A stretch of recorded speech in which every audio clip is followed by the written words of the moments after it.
Praise the Lord. यीशु के ज़िंदा जलाली पुरफज़ल नाम में आप सबकी सलामती हो। मैं pastor Rafaqat Inayat, Jesus library church ministry and library TV की तरफ से आपकी खिदमत में हाज़िर हूँ।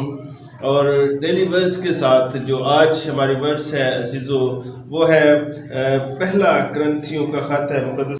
हम 15वें बाब की 23वीं आयत मुक़द्दसा को तिलावत करेंगे, जिसमें लिखा है कि फ़रेब ना खाओ, बुरी सोबतें अच्छी आदतों को बिगाड़ देती हैं। खुदावंद के कलाम के पढ़े, सुने, समझे और कबूल किए जाने पर बरकत हो। ये पैगाम अजीज़ों मैं नौजवान नस्ल के साथ करना चाहता हूँ। ये आज का जो डेली वर्स के वसीला से मैं उन बेटे और उन बेटियों के साथ कलाम करना चाहता हूँ जो अपने खुदा से हटे हुए हैं और दुनिया की फ़िक्रों में हैं और अपने वो कामों में मसरूर हैं। और मैं चाहता हूँ कि ये बड़ी खूबसूरत आयत है। मुक़द्दस पौलुस रसूल कुरिन्थियों की कलीसिया को ख़त लिखते हुए ये कहते हैं कि फ़रेब ना खाओ।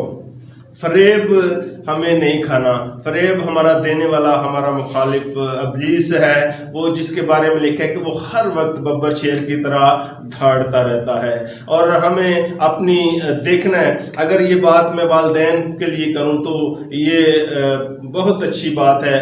वालिदैन को अपने बच्चों के बारे में पता होना चाहिए और ये किस सोबत में बैठते हैं, किस सोबत में उठते हैं और इनका उठना बैठना कैसा है, इनका चाल चलन कैसा है, इनका रवैया कैसा है। हम रवैये से लोगों को जान सकते हैं, हम रवैये से लोगों को पहचान सकते हैं और अपने बच्चों को ख़ास तौर पर देखें। और मैं एज़ ए खादम होता हुआ नौजवान तमाम बेटे बेटियों को ये पैगाम देना चाहता हूँ कि अगर आप खुदा से हटे हुए हैं, आपकी सोसाइटी गलत है, आपका उठना बैठना गलत है, तो मैं इस पैगाम के वसीला से आपको बताना चाहता हूँ। लिखा है फ़रेब ना खाओ, बुरी सोबतें। अगर आपकी सोबत अच्छी नहीं है तो आपकी अच्छी आदतों को ख़राब कर सकते हैं।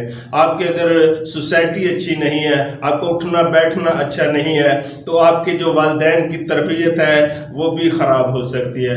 बेटे और बेटियों, मैं आपका खादम होता हुआ ये पैगाम ज़रूर आप तक पहुंचाना चाहता हूं कि अपनी ज़िंदगियों पर गौर करें, अपने ज़हनों पर, अपने सोचों पर, अपने ख्यालों पर गौर करें, अपने वालिदैन की इज़्ज़त को बरकरार रखें। बड़ी खूबसूरती से लिखा है कि बुरी सोबतें अच्छी आदतों को बिगाड़ देती हैं। अगर आपकी अच्छी आदत है, अच्छे एजुकेटेड है और ईमान रखता हूँ कि जब आपका उठना बैठना ईमानदार लोगों के साथ हो जाएगा, एक अच्छे चर्च से आप बिलोंग करेंगे, तो मैं ईमान रखता हूँ कि जो भी कलाम आप सुनते हैं उसको सुनकर दूसरे कान से निकालिएगा ना, बल्कि खुदावंद के अच्छे वर्शिपर बन जाए, खुदावंद के अच्छे बेटे और बेटियां बन जाए। और मैं चाहता हूँ कि आप अपने उठने बैठने पर गौर करें, जाने कि हमारा चाल चलन कैसा है। हम किसी जगह पर बैठ रहे हैं, पहले उनको लोगों को परखें कि क्या ये हमारी सोच के मुताबिक है, हमारा उठना बैठना अच्छे लोगों के साथ है। अगर अच्छे हैं तो ज़रूर आपको कुछ वहाँ से सीखने को अच्छा मिलेगा। अगर वो बुरे लोग हैं तो आपके जहन ख़राब हो सकते हैं, आपकी सोच ख़राब हो सकती है, आपकी तालीम ख़राब हो सकती है। बेटे और बेटियों, भाइयों बहनों, वालिदैन को मैं ये पैगाम देना चाहता हूँ कि ज़रूर अपने बच्चों पर गौर करें, उनका उठना बैठना कैसा है। खुदावंद इस कलाम के वसीला से मुझे और आपको बरकत दे। मेहरबान खुदावंद, तेरी शुक्रगुजारी करते हैं इस खूबसूरत पैगाम के लिए जो खुदा तेरे कलाम के वसीला से हमने सीखा है और तमाम बेटे बेटियों तक ये पैगाम पहुंचाया गया है। और ये सुने, समझें और इस पर अमल करें और अपनी ज़िंदगी से तेरे नाम को इज्जत और जलाल दें, यीशु के नाम से, आमीन।